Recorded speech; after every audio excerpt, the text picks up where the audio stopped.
Hi, I'm Equine Tiaaa and I'm going to show you how to tack up Western today. So first you want to brush them with the curry comb first, which is a round brush and rubber. So all you got to do is go in circles and do it pretty tough, really rough, just to get the dirt up underneath their fur.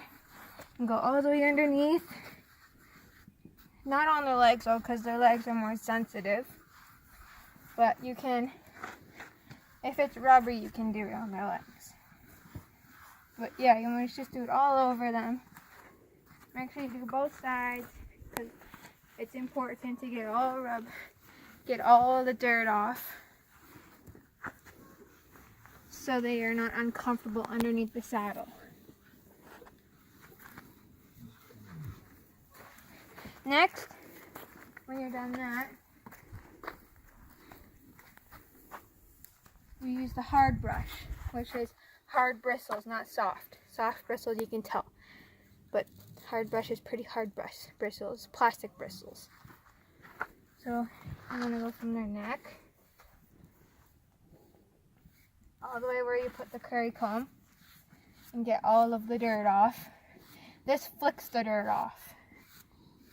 So, and you can use the hard brush on their legs. All the way up to their butt. Usually you can just do it in the saddle part, but lots of people like to spend time with their horses and groom them. It's good to spend time with them, build trust, but this is how you use the hard brush. You flick it with your wrist. Make sure to get all the dust off and the hard dirt. Okay. Next, what I do is really important to do is the hoof pick. Because if you ride a horse without picking their hoofs, so what you want to do is, some people take them from their fetlock, but I take them from their chestnut. That's way up here, the hard part. So you want to show them that. This part right here is called the chestnut. So I squeeze that. But if you ever ride a horse without picking their hooves and they have a rock in, they could go lame. And you want to use it pretty hard, pretty rough, but you never want to go on the frog too hard. This is the frog, the triangle. But you want to go in the grooves of the triangle. So he looks pretty good. That's how you pick hooves. And my horse is pretty good with picking up his hooves, so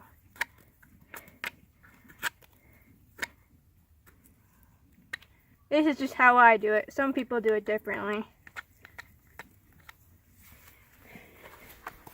And you want to do all four hooves, make sure there's no rocks. And don't be lazy about it. You can use all your strength you need. It won't hurt them.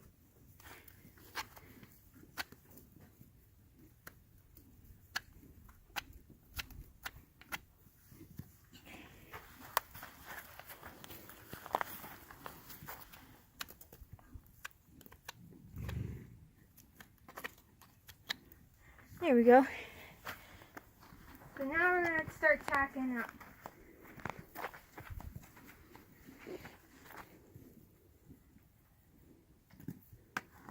So here's the saddle pads. I use 2 because they're so thin. My saddle pads are so thin that some horses are sensitive to it. My horse isn't, but I just use it for the sake of it. So you want to make sure it's up high like this, and then you slide back, and not on all the way onto their butt, but like halfway to their butt. You want to make sure it's over their withers, Next is the saddle. So what I do, some people put the stirrup up, but my saddle is treeless, so I could just throw it right over. But you don't want to throw it right on them like super hard. You want to put it on gently. So you just throw it over and put it on gently.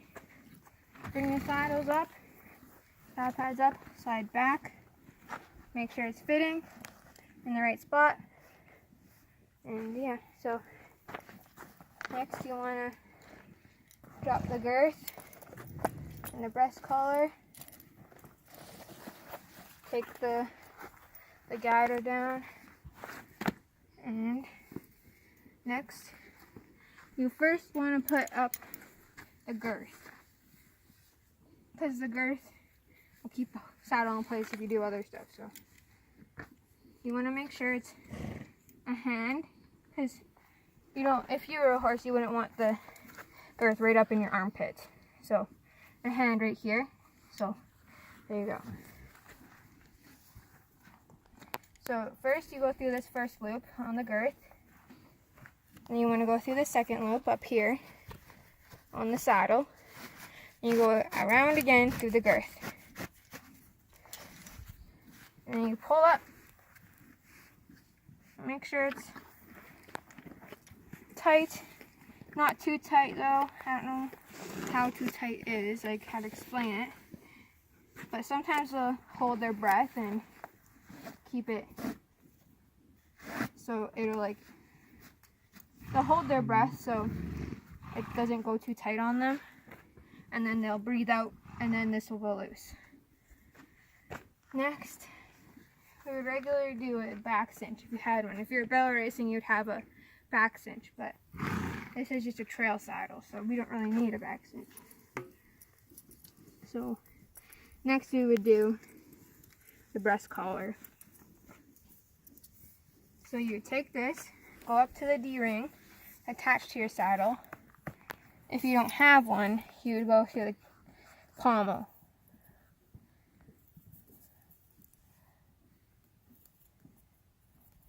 You want to make sure it's level. Oh, right. This would go. Oh, I forgot to show you how to. So, how you do this part, you want to go through this again, do the knot, come out this way, go across, go into the right side,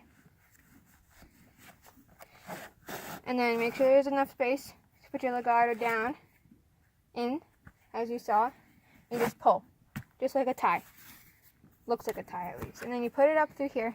You don't have to, but safer reasons. If it's too long, you put it up there. Next, back to the breast collar, you put it through there. If you don't have that, put it through the pommel. Next, you want to take this part down here, and there's a little D-ring on the cinch. So you would just clip it on. Next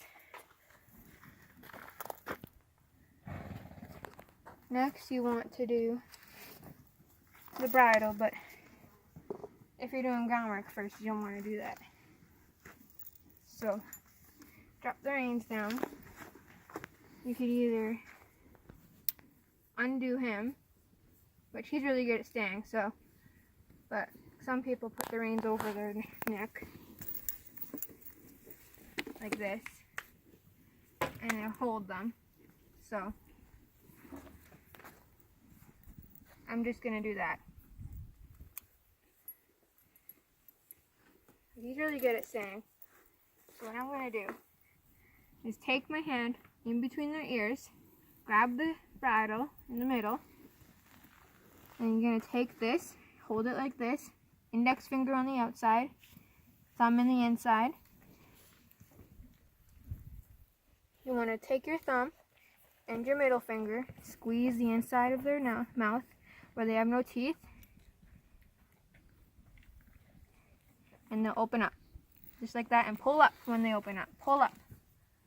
Then first ear is the furthest from you. Second ear is like that. And that's how you tack up.